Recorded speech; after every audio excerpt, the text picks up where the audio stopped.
can use across just about any weapon. Well, the weapons will definitely factor into it because, like I was saying earlier, you're going to get more damage from the buildings like collapsing themselves than you doing direct damage to those buildings. Yeah. So if you're using something like the thermobaric rocket where it's got this huge explosion radius, you might not want to just fire that directly into a building. You might want to hit the roof so it all collapses in on top of each other, and that's just going to result in an even huge score. So there's just a ton of strategy that really comes into it, depending on the weapons and the backpack combinations. Yeah, my favorite actually is more backpack based. I actually like using the Rhino to just run through objects. You can take a Rhino and just take down a building. Just go straight barrel through wall after wall after wall, and then just sit back and just watch it fall. And the great thing is that you can set the stress level for the game. So you can actually go through 3 different modes where it's you have 0 stress, where you just have things that stand up still, will be held up by one beam, or you can do vary between low and high. Low is actually just regular stress that is actually present in regular RFG. High is actually accelerated stress. So a lot of the calculations that are done go a lot quicker, and then so you can actually see the awesome effects of the actual stress taking place in a much quicker time. And I suck.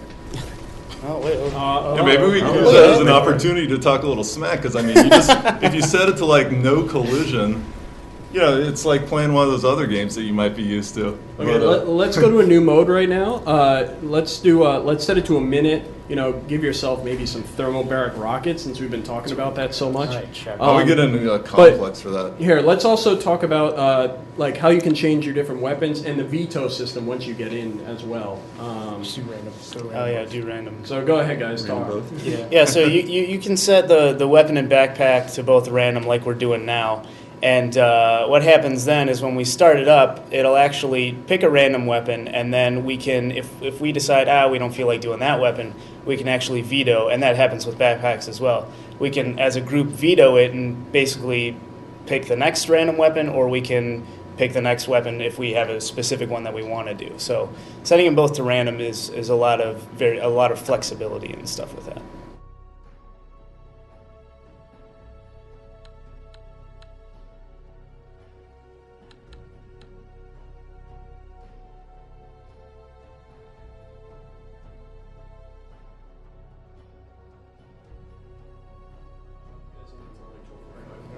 All right, sir.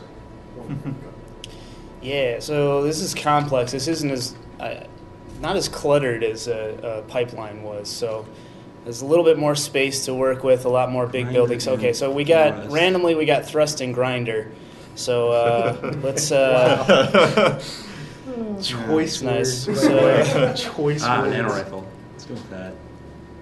Yeah, we're gonna do we got nano rifle on let's thrust some buildings. The thrust pack is, if anyone doesn't know, it's basically like a vertical rhino, which is fun because you just barrel through buildings like that. There's actually a second feature to it too, which is awesome, where you can actually barrel down as well. If actually you're in air and then you hold A, bam, it actually goes in reverse, which is pretty awesome, especially in multiplayer where you can actually tag people with it. It's pretty satisfying. Yeah, if you ever happen to crush somebody with that in multi, that's like one of those nice humiliation kills. Yeah. You thrust back on top of a building, then you kind of just have a bird's eye view of everybody beneath you. You kind of pick one out and then just run and jump down and get them. So one of the cool things that everybody, all our viewers might be seeing here is the nano rifle. This is one of the very unique weapons to RFG. What this does is pretty much, let's call it controlled destruction, because what it does is it sends out nanites, and the nanites slowly eat away at everything. You can see it's just wherever you hit, they spread out into a little bit of a ball, and they take apart everything that it touches. And wow, let's see if this goes down. Oh, it fell, but it's not going to tip. Nope, not going to tip. Okay, so the break time didn't work out that well for you. But the nano rifle is also, you can disintegrate your enemies in single player mode. So in multiplayer, unfortunately, people don't disintegrate, but you can still kill them with some very well placed shots. So let's go back to the map here and have a little bit of fun. Let's see if I can take down that smokestack where Caleb had failed. Talking a lot of crap right now. But, you died, man.